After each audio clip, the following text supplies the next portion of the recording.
क्या हिंदुस्तान की foreign policy का लक्ष्य अदानी जी को और अमीर बनाने का है?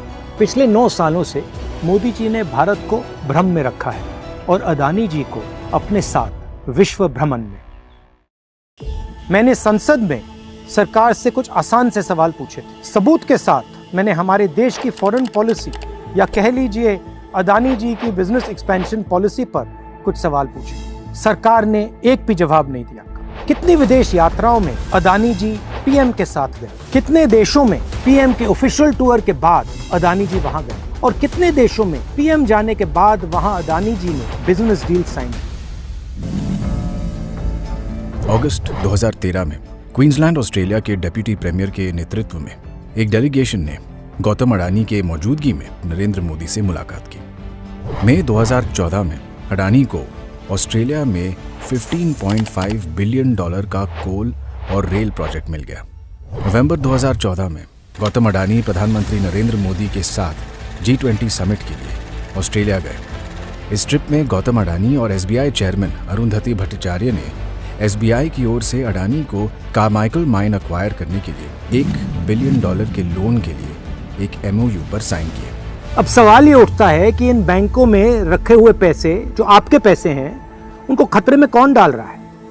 उन बैंकों पर कौन ये प्रेशर बना रहा है?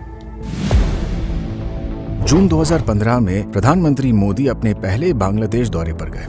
विजिट का जबरदस्त फायदा अदानी ग्रुप को मिला। 2015 में अदानी पावर लिमिटेड ने 1600 मेगावाट थर्मल प्लांट डेवलप कराने के लिए बांग्लादेश के साथ एक MOU साइन किया। ये घोषणा की गई कि अदानी पावर बांग्लादेश को बिजली पहुंचाने के लिए थर्मल पावर प्लांट का निर्माण करेगा। एक्सपर्ट्स ने साफ साफ कहा कि लोकल रेट से 5 गुना महंगे रेट पर बिजली बेचकर अडानी बांग्लादेश को लूट रहे हैं। क्या हिंदुस्तान की फॉरेन पॉलिसी का लक्ष्य अदानी जी को और अमीर बनाने का है?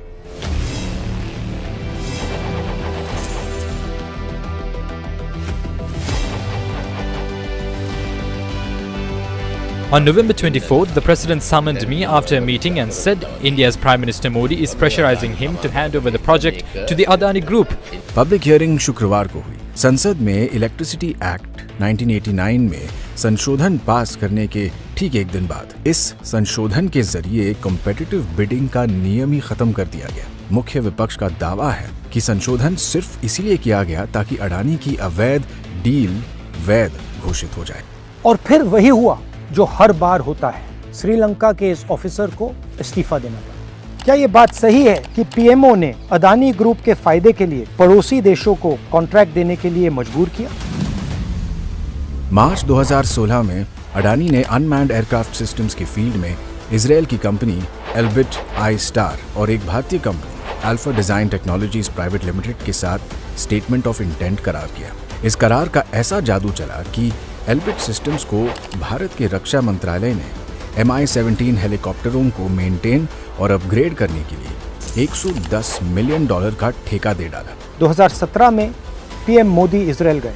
डिफेंस प्रोडक्ट्स में जॉइंट डेवलपमेंट एंड कोऑपरेशन की घोषणा की और इसके अगले ही साल अदानी ग्रुप को अल्फा डिजाइन टेक्नोलॉजी लिमिटेड में 26% हिस्सेदारी मिल गई। भारत में HAL और भारत डायनामिक्स जैसी कंपनियां कटिंग एज ड्रोन बनाती हैं, मगर इसके बावजूद अदानी ग्रुप को ही ड्रोन डेवलपमेंट और मैन्युफैक्चरिंग के लिए कॉन्ट्रैक्ट्स क्यों दिए गए? सवाल अब भी वही है, क्या ये भारत की फॉरेन पॉलिसी है या अडानी के बिजनेस को दुनिया भर में बढ़ाने की पॉलिसी है? अब जापान हो या स्वीडन, मलेशिया हो या Iran, Mozambique, Oman, Myanmar, Vietnam, चाहे चाइना हो या फिर पाकिस्तान, देश कोई भी हो, रेस अगर डील पाने की है तो उसमें अडानी एंटरप्राइज की जीत पक्की है।